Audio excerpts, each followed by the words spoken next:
కనీసం ఎవరైనా ఫారిన్ టూరిస్టులు భారతదేశంకి వస్తే వాపస్ పోయినప్పుడు వాళ్ళు తప్పనిసరిగా ఒక ఆటో రిక్షా ఫోటో ఉంటుంది, ఆటో రిక్షా పోతుంది. ఇండియా గురించి ఏం యాదికి వచ్చిందంటే అది ఆటో రిక్షా గురించి మా యాదికి వస్తుంది వాళ్ళకు. జేమ్స్ బాండ్ సినిమాలో కూడా ఆటో రిక్షాలు హీరోలు పెడతారు, కానీ ఇక్కడ ఆటో రిక్షాల బాధలు, వాళ్ళ సమస్యల గురించి రాజకీయ నాయకులు వాడుకుంటారు. వాళ్ళ ఓట్ బ్యాంక్ అని ఎప్పుడు వచ్చినప్పుడల్లా వాగ్దానం చేస్తారు. చాలా బాధాకరం ఉంది. నేను మొన్ననే గ్రామీణ ప్రాంతంలో యాత్ర చేశాను.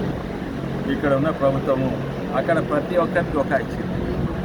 ఆడ నిరుద్యోగులకు యూత్ ఓట్ల కొరకు 4,000 రూపాయలు నిరుద్యోగులకు ఇస్తానని ఇవ్వలేదు. మళ్ళీ పెద్ద మనుషుల పెన్షన్ 4,000 రూపాయలు చేస్తాను. ఉన్న పెన్షన్ చక్కగా ఇస్తారు. పెద్ద మనుషులను దోకా చేశారు. మహిళలను 2,500 రూపాయలు ఇస్తానని వాళ్ళని దోకా చేశారు. రైతులకు నేను రుణమాఫీ చేస్తా 2 లక్షల రూపాయలు ఇచ్చాను, వాళ్ళకి దోకా చేశాను. ఇంకా దోకా చేసిన గ్రామీణ ప్రాంతం అంతా దోకా చేసిన ఇంకా ఎవరు దొరకలేదా అని నేను పట్టణంకి వస్తే పట్టణంలో కూడా ప్రతి వర్గంకి దోకా చేసినట్టుంది. ఎంకులాడి ఆటో డ్రైవర్లను పట్టుకున్నది, వాళ్ళని కూడా ఓట్ బ్యాంక్గా మార్చి వాళ్ళని కూడా దోకా చేసిందని తెలుస్తుంది. ఏంటంటే ఆటో డ్రైవర్లకు వాళ్ళు అన్నారు మేము 12,000 రూపాయలు ఇస్తా అని ఈ రోజు వరకు 12 పైసలు ఇవ్వాలి. అదే మొత్తానికి డబుల్ బెడ్రూమ్ ఇస్తాను పాత ప్రభుత్వం, కొత్త ప్రభుత్వం. ఇన్సూరెన్స్ తక్కువ చేస్తాను, ఇన్సూరెన్స్ తక్కువ చేయలేదు. ఆటో డ్రైవర్లను ఆదుకున్నాము, వాళ్ళకు పేదలకు ఇల్లేని వాళ్ళకు ఇస్తాను, ఆ ఇల్లు ఇవ్వలేదు. ప్రతి ఒక్క దాంట్లో ఫ్రీ పార్కింగ్ ఇస్తాను, అది కూడా ఇవ్వలేదు. ఇవ్వకపోతాం కాక చీటింగ్ కాక సరే ఇవ్వలేకపోతే ఇవ్వలేదు, ఇంకా మా కర్మ అనుకుందాము, మీకు ఓటేసినందుకు మా కర్మ అనుకుందామంటే అది కూడా కాక మహిళలకు చేతిలో ఒక ఫ్రీ బస్ టికెట్ పెట్టి వాళ్ళకి పెద్ద లాభం లేదు, కానీ మా ఆటో రిక్షా మిత్రులకు సోదరులకు పొట్టగొట్టింది కాంగ్రెస్. బీజేపీ పార్టీ అంటే భారతీయ జనతా పార్టీ కుల మత భేదాలు లేకుండా అందరు పేదలను, అందరు సమస్యలను, అందరూ వర్కర్స్ను, ఫ్యాక్టరీ వర్కర్స్ ఉన్నది, డ్రైవర్స్ ఉన్నది, ఏది ఉన్నది మేము ఆదుకుంటాము. మా పథకాలు అందరికీ అందుతాయి. కొన్ని పథకాలు ఇక్కడ అందుతలేవు. ముఖ్యంగా ఇండ్లు అందుతలేవు.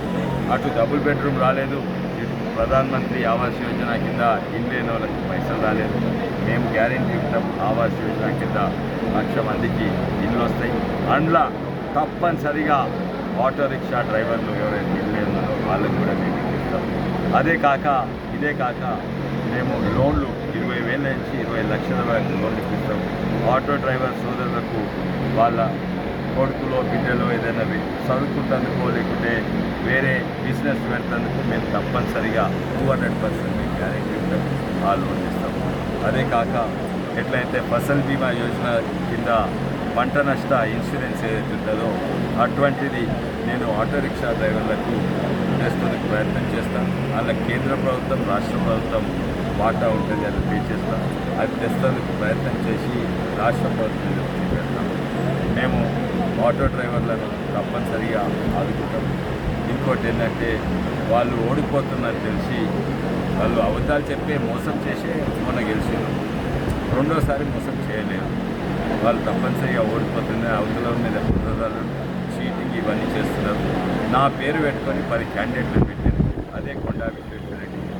కానీ నువ్వు 1000 మంది కొండా విశ్వేశ్వరరెడ్డి పెట్టినా కరెక్ట్, ఫేక్ కొండా విశ్వేశ్వరరెడ్డి పెట్టినా కరెక్ట్ కొండా విశ్వేశ్వరరెడ్డి గెలుస్తాడు.